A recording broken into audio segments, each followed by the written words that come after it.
Joe Finn. He's incredible. Now, when he's on, he does not miss a shot.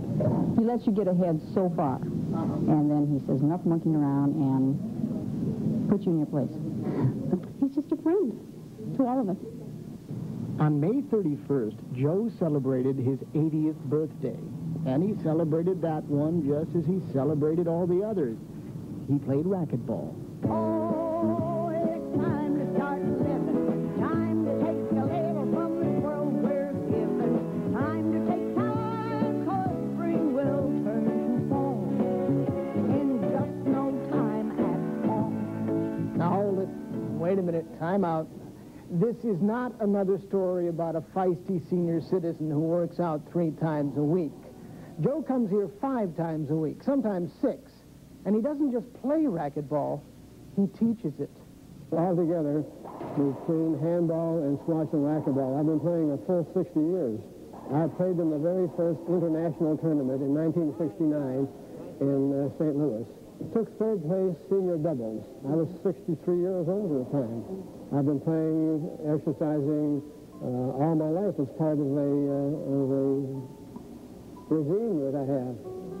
I not only look for Joe as an instructor and as our PR man here at Maple Courts, but I look to him for guidance and helping me run the operation. He's got a lot of common sense.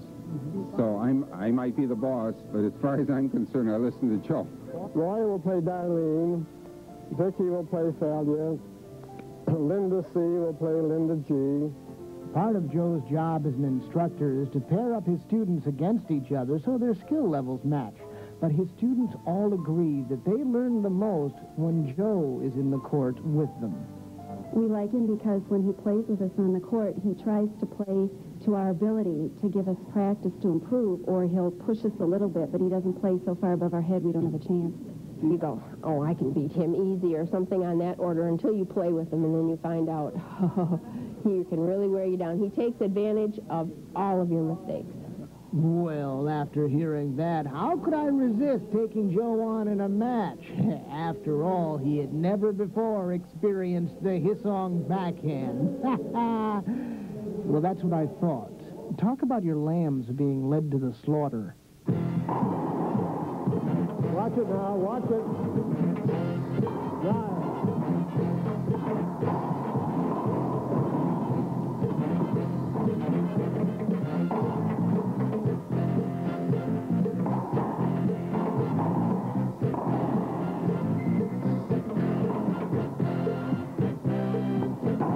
What are you doing way back there?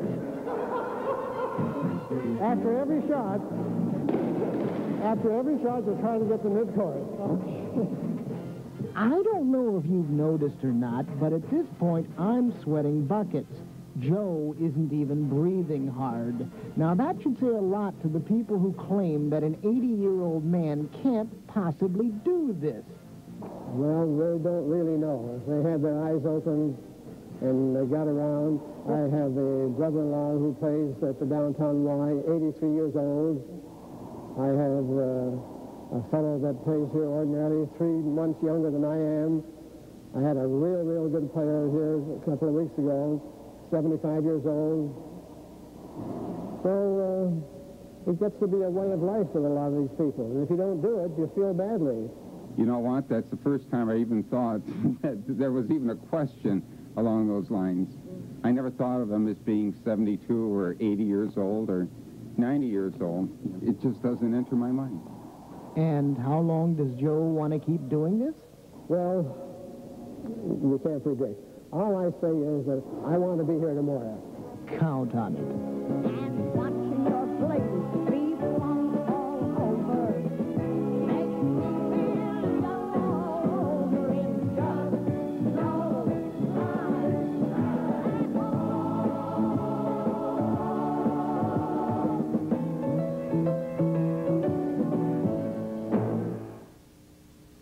Boy, what a great ad for Joe. Techniques, new drugs, new breakthroughs in medicine. These are the things we normally tell you about in our Lifeline segment.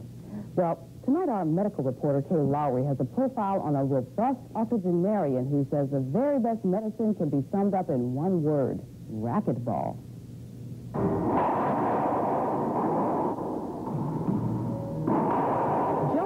is 80 years old, but he looks 20 years younger and plays racquetball like a man less than half his age.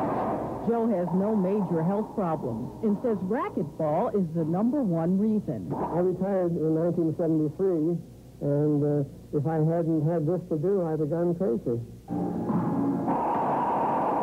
For 9 years, Joe's been the racquetball professional at Maple Courts Athletic Club. He's taught hundreds of people to play the game. And today, some of his friends returned the favor with a surprise birthday party. Happy birthday to you. Happy birthday to you. Happy birthday, dear Joe. Happy birthday to you.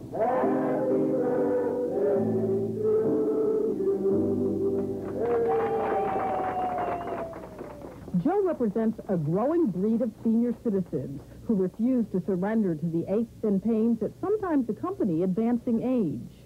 Doctors have long told us about the benefits of eating right and exercising every day, but somehow when we hear it from 80-year-old Joe Finn, we tend to believe it just a little bit more. You're still going to have these other things go wrong, but you've got something to back you up. It has worked out beautifully for me, or I've been very lucky, one or the other. Joe Finn, fit as a fiddle at 80. Kay Lowry, Channel 2, Eyewitness News. By the way, Joe's grandfather lived past the age of 104, so he figures that he has at least another quarter of a century of racquetball ahead. So it runs in the family. Well, if you want... Condition of John Cardinal Dearden, who is in the hospital this evening. Also, you'll meet a remarkable man who hasn't let his age slow him down. A special life planning report when we come back. Steps and felt like saying, boy, I'm not as young as I used to be.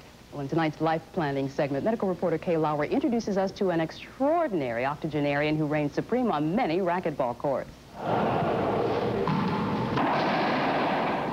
If you're in good physical shape, you're also in good mental shape. It's hard to be in good mental shape and be in bad physical shape. Joe Finn is 82 years old. He plays and teaches racquetball. I'm physically the equivalent of the average man of 62. So there I have gained 20 years. I got a cushion of 20 years. If something happens to me today, I've lived. Joe took up the game in 1969. He placed in the first international racquetball tournament. He admits he's not quite as fast as he used to be, but that's only one of the reasons he prefers not to play with men. 90% of them can beat me, and I'd rather play with the pretty girls. The scenery is better. I'm not worried about competition anymore. I want a workout. My only concern is to get in that court and come out safely. About the only health problem Joe has faced is ulcers, and he attributes that to worrying too much. But nowadays, he's taking a much more laid-back approach to life. I just want to be here tomorrow. Let the next day take care of itself. Kay Lowry, Channel 2, Eyewitness News. Health Week is sponsored by Bristol Myers. You can pick up this week's life planning brochure here at Channel 2 and at all metro area Kmart stores. Tomorrow, an important part of health planning, exploring and charting your family.